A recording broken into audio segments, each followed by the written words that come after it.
ग्वालियर से ब्यूरो प्रमुख आशिफ अली की रिपोर्ट। आपको बता दें कि ग्वालियर में जून 2022 में मासूम बच्चे के अपहरण का रेप और हत्याकांड के आरोपी को ग्वालियर जिला अदालत ने मौत की सजा सुनाई है। 26 जून 2022 को ग्वालियर के हजीरा इलाके में 10 साल का एक मासूम बच्ची घर से बाहर खेलते हुए लापता हो गई थी। बच्ची घर नहीं लौटी तो परिवार वालों ने उसके अपहरण का केस हजीरा थाना में दर्ज कराया। 2 दिन बाद बच्ची की लाश विष्णुपुरम इलाके में रेलवे लाइन के पास झाड़ियों में निवस्त्र हालत में बरामद हुई थी। पुलिस ने बच्ची के शव का पीएम कराया तो बच्ची के साथ दुष्कर्म के बाद उसकी गला घोटकर हत्या करने की पुष्टि हुई। पुलिस ने इस मामले की जांच की तो ये खुलासा हुआ कि बच्ची को उसके पिता के मामा लेकर गया था। सीसीटीवी फुटेज में बच्ची ने अपने रिश्तेदार के दादा कल्लू राठौड़ उर्फ कल्ला के साथ जाती हुई नजर आई, जबकि बच्ची की तलाश और बच्ची के दाह संस्कार के वक्त आरोपी कल्ला राठौड़ दुखी होने का नाटक करता रहा। पुलिस ने कल्ला राठौड़ को गिरफ्तार कर उससे सख्ती से पूछताछ की तो उसने अपना जुर्म कबूल किया। इस मामले की सुनवाई के दौरान जिला अदालत ने इसे जघन्य अपराध मानते हुए आरोपी कल्ला राठौड़ को मृत्यु दंड की सजा सुनाई है। कोर्ट ने सजा सुनाते वक्त विशेष टिप्पणी करते हुए ये भी कहा कि मासूम बच्ची या महिला कोई सामान्य नहीं होती है, वो अर्धनारीश्वर होती है। ऐसे में समाज के अंदर बढ़ रहे महिला अपराधों को देखते हुए आरोपियों को सख्त सजा देना बेहद जरूरी है। यही वजह है कि उसे सजाए मौत सुनाई गई है।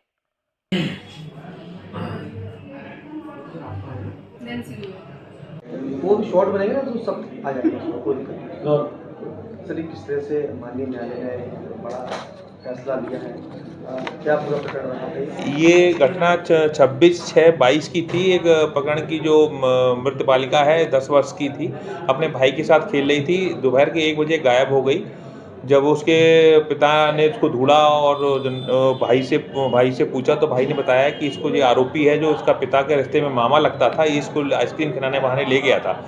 यहीं से हमारा केस तो क्या ओपन हुआ और उसके बाद 26/6/22 की रात तक इसको ढूंढा गया किंतु बच्ची नहीं मिली।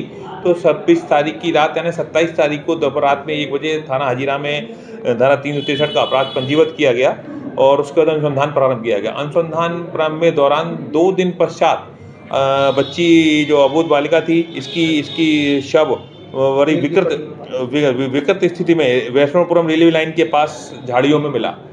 और चूंकि बच्चे मृतका के भाई ने एक क्लू दिया था, उस पर हम विवेचना में करे और उसके बाद हमने इलेक्ट्रॉनिक एविडेंस और साइंटिफिक एविडेंस का सहारा लेते हुए इसको पुलिस ने गंभीरता से अनुसंधान किया, प्रभावी अनुसंधान किया।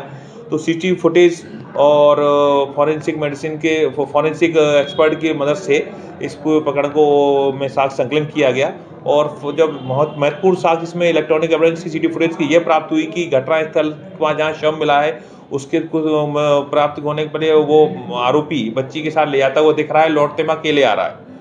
और इस और अन्य साक्ष्य संकलन के उपरांत इसमें अभियुक्त को पूर्णतः विवेचना में दोषी पाया गया था और उसके अभियुक्त पर पेश किया गया था।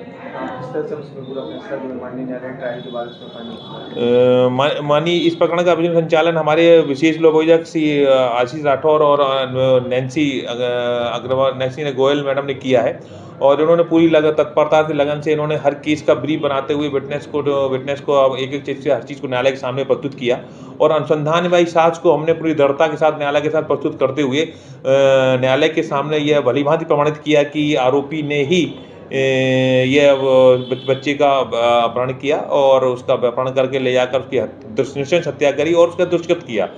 प्रकरण में मौखिक साक्ष्य के अतिरिक्त उसमें इलेक्ट्रॉनिक एविडेंस, सीसीटीवी फुटेज और वेजाइनल स्लाइड आदि के डीएनए परीक्षण जो कि सकारात्मक पाए गए थे, उनके आधार पर हम अपने प्रकरण पकड़ने में सफल हुए और न्यायालय को यह संतुष्ट करने में भी सफल हुए कि न्यायालय के सामने प्रमाणित करने में सफल हुए कि एक बच्ची के साथ एक जघन्यतम कृत्य है जो उसके साथ एक लैंगिक अपराध करते हुए उसकी हत्या की गई।